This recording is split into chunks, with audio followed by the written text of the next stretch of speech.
bisa dibilang sangat mistis. Nah, setelah saya beranjak masuk SMP, kita cerita di SMP, sudah saya ceritakan SMP, saya hobi olahraga juga, basket salah satunya kan, ya, hobi. Nah, kita bermain basket, setelah pulang kita ada bus yang mengantar kita pulang ke rumah. Saya lupa pastinya gimana. Saya memang paling terakhir diantar karena rumah saya paling jauh. Di situ saya melihat ada sisa beberapa orang teman saya, dan pastinya saya terakhir kan, saya udah bilang tadi kan. Saya melihat ke belakang, sekilas saya mengatakan sama abang supirnya kan, sama masnya, "Bang, itu turun di mana?" Saya bilang. "Loh," saya bilang sama teman saya juga itu, "Itu turun di mana? Siapa?" Saya bilang itu kan. "Itu siapa?" Saya bilang. Saya melihat ke belakang, dan mereka juga melihat ke belakang, tidak ada orang. Dari saat itu kita lari semua ke depan, ke tempat abangnya. "Bang, saya tadi melihat ini. Ya, abangnya mungkin nggak mau menakuti kita." Saya bilang, "Ya enggak lah, nggak ada apa-apa," dia bilang gitu kan. Nah, itu saya kaget, saya benar-benar kaget. Hal-hal yang saya lihat waktu itu, saya bisa mengatakan itu nyata. Saya masih tidak percaya saya bisa melihat seperti itu dulunya kan. Nah, setelah SMP kelas 3, saya sudah melupakan masa-masa dulu kan. Di situ SMP kelas 3 sudah mulai bermain internet, sudah mulai. Hobi saya itu buka internet cuma satu, melihat primbon, cerita-cerita mistis. Tapi anehnya saya penakut dulunya. Saya takut. Setelah saya sudah melihat, sudah menonton, sudah membaca artikel-artikel tentang primbon-primbon yang menyeramkan, saya nggak boleh tidur. Itu aneh, tapi saya suka hal itu. Nah, saya pernah bertemu teman setelah SMP 3 itu ya, saya bertemu teman. Bisa dibilang itu teman yang tidak kelihatan, untuk kita bisa bahasanya itu sosok. Saya bertemu, awalnya saya tidak melihat nyata, tapi saya melihat mimpi beberapa kali. Dia ingin bertemu dengan saya. Awalnya saya bilang, "Oh, kamu ini siapa? Dari mana?" Saya bilang. Di situ dia hanya diam, tidak bercerita apa-apa. Oke lah, saya anggap itu besoknya itu hanya sekedar mimpi. Tapi itu berulang beberapa kali. Nah, di suatu ketika itu, kejadiannya kalau nggak salah, saya bertamasya di Brastagi, di daerah Sumatera Utara, di Medan. Saya tinggal di Medan, di suatu villa. Saya sama teman-teman itu ngumpul. Setelah itu, nggak jauh dari villa itu, di situ ada ayunan.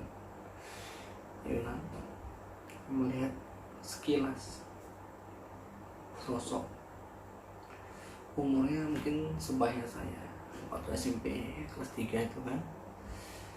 Di situ saya melihat dari kejauhan, apa itu? Saya masih tidak percaya. Saya berjalan ke sana, ya, karena itu gelap. Saya berjalan di situ. Setelah saya sampai di sana, tidak ada apa-apa, karena suasana di sana dingin. Ya saya beristirahat lah di ayunan itu sambil bersantai kan. Saya sendirian di sana. Tiba-tiba setelah itu di samping saya ada seseorang. Saya kaget, saya ingin lari tapi susah untuk berlari. Mungkin Anda tahu perasaan ini kan. Saya kaget, dia tidak menunjukkan wajah, tidak. Saya kaget, itu benar-benar saya kaget. Dia berbicara kepada saya, kamu masih ingat saya? Saya berkata, kamu siapa? Kamu jangan ganggu saya bilang. Itu perasaan sangat bercampur aduk, takut, penasaran. Nah, situ dia mengatakan berulang, coba kamu ingat, kamu pertama bertemu saya, katanya. Saya benar-benar tidak pernah bertemu kamu, saya bilang. Terakhir dia bilang, aku ada setiap kamu ada. Saya kaget, oh saya ingat. Apa terus maaf, dia bilang juga seperti ini, ingat nggak saya ada yang mengatakan saya ini menjadi teman kamu, dia bilang. Saya berpikir, di mana kata-kata itu kan? Di mana saya mendengar kata itu? Tiba-tiba saya teringat mimpi itu yang mengatakan ke dia, oh jangan kamu yang ada di mimpi itu ya, saya bilang. Seperti itu. Dia bilang, ya saya yang ada di mimpi itu. Saya tanya, kamu siapa? Saya bilang, kenapa kamu tidak pernah menjawab pertanyaan saya? Tiba-tiba dia menghilang. Seperti itu. Setiap saya menanyakan siapa dia, dari mana dia selalu hilang, tidak pernah kelihatan. Oke, saya langsung berlari balik ke villa ke teman-teman saya. Saya tidak menceritakan hal ini kepada mereka supaya mereka tidak merasa takut. Nah, setelah kita pulang ke rumah, saya makin sering mendapatkan bisikan-bisikan seperti ada yang mengatakan ini, yang mengatakan itu. Tapi saya jarang untuk mendengar. Saya hanya berpikir, itu hanya sekedar ilusi semata, kan? Saya berpikir begitu. Dan penglihatan saya waktu itu makin sering saya melihat hal-hal seperti itu. Dan sosok yang menjumpai saya itu yang tidak pernah kelihatan. Untuk sampai saya beranjak ke SMA, saya tidak pernah melihat dia lagi, tidak pernah bermimpi dia lagi. Terakhir di SMA, saya naik kelas. Di situ saya itu masih melakukan perjalanan wisata karena memang Medan identik dengan lagi liburannya dulu masih bagus semua. Saya kesana lagi bersama teman-teman di villa yang berbeda. Di situ sebelum kita masuk, saya juga tidak tahu melakukan ritual permisi seperti bahasa-bahasa umumnya karena kita orang baru di dalamnya. Nah, di situ saya bersama teman. Saya tidur bertiga di dalam di satu kamar itu kan ada beberapa kamar. Nah, di situ ada satu lemari, kita bisa dibilang lemari kuno, ada kaca. Awalnya saya biasa aja, suatu teman sudah tidur semua yang satu kamar dengan saya. Setelah saya ingin memejamkan mata, tiba-tiba terdengar suara orang membuka lemari itu, menarik lemari. Saya kaget, saya buka mata. Awalnya saya nggak boleh berdiri kan. Mungkin sebelah. Oke, saya pejamkan mata kembali. Kembali lagi ada yang menarik lemari. Kejadiannya sampai 3 kali. Lalu dalam hati saya berkata, saya di sini hanya menginap. Tidak ada niat jahat di sini. Tolong jangan ganggu saya. Setelah itu saya berdiri, saya melihat di lemari itu yang ada kaca itu, saya melihat tidak ada apa-apa.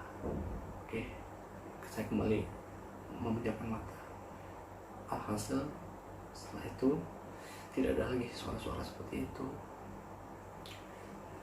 Kejadian-kejadian seperti ini yang saya alami ini sampai saya naik kelas. Saya masih, mungkin kalau saya ceritakan mungkin sangat panjang, tapi ini hanya sekilas tentang perjalanan saya dari kecil. Nah, setelah beranjak saya bekerja, di situ mulai kehilangan penglihatan seperti itu. Karena bisa dibilang dulu setelah saya udah beranjak dari sekolah menengah atas SMA, mulai bandel.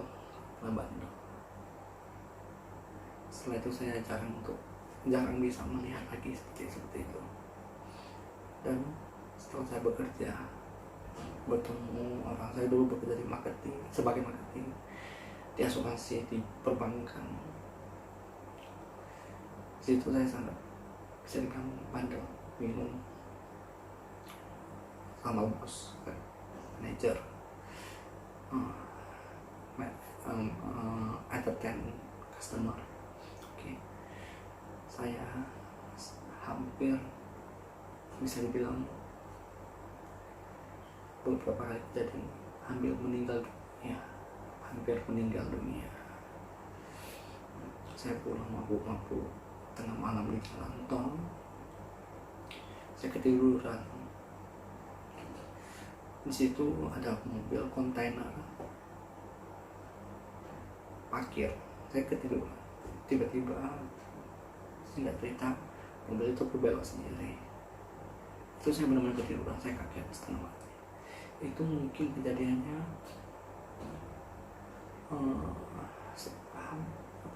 5 atau 6 kali seperti itu. Bukan cuma satu malam itu. Setelah kejadian hampir meninggal beberapa kali itu, dan kejadiannya sama, ketiduran dan mobil berbelok sendiri. Nah, di suatu tempat yang ada di daerah Medan, yang orang sana mengatakan angker. Nah, di situ saya tetap melewati itu tiap malam. Dan suatu malam saya pulang tengah malam dengan kondisi yang bisa dibilang mabuk. Saya melintasi itu, saya kaget. Di depan itu ramai kayak orang yang ada di pasar jualan. Ada yang menggunakan kereta sorong dan sebagainya. Di situ saya benar-benar kaget. Saya pikir saya udah menabrak orang-orang yang di situ. Ternyata pas saya berbalik ke belakang, tidak ada siapa-siapa di situ.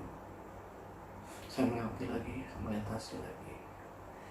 Sama, saya mungkin ngerem itu ada beberapa kali. Ada benar-benar itu jelas nampak di mata saya saat itu. Ya, bisa dibilang mungkin karena alam bawah sadar saya turun, tapi itu saya yakin itu bukan halusinasi. Besoknya saya bercerita ke orang yang pintar paranormal, yang menceritakan ternyata di situ memang tempatnya hunian. Mungkin kalau ada yang sahabat tahu, itu lokasinya hunian di sana. Saya kaget. Waduh, saya berpikir gawat, saya bilang, sampai saya bisa melihat keramaian bumi yang seperti itu. Nah, disitulah mulai kembali lagi menuju ke arah spiritual, dalam arti mencari perjalanan saya. Saya banyak ke tempat ini, ke tempat ini, ke tempat ini, ke orang pintar ini, paranormal, tapi tidak pernah menemukan jawaban. Tidak ada jawaban. Yang ada mereka hanya mengatakan kamu tidak ada, kamu tidak ada mengikuti, tidak ini, dan ada beberapa paranormal mengatakan bahwa kamu ada, dan ada yang mengatakan tidak. Jadi terbelah pikiran, perasaan itu. Sebenarnya benar sih, ada nggak sih saya? Bisa nggak sebenarnya saya? Apa hanya selama ini ilusi, halusinasi?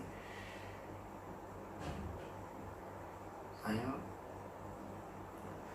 melakukan banyak pertemuan ke paranormal, ke orang pintar, pada itu menghabiskan waktu saya seperti itu untuk mencari,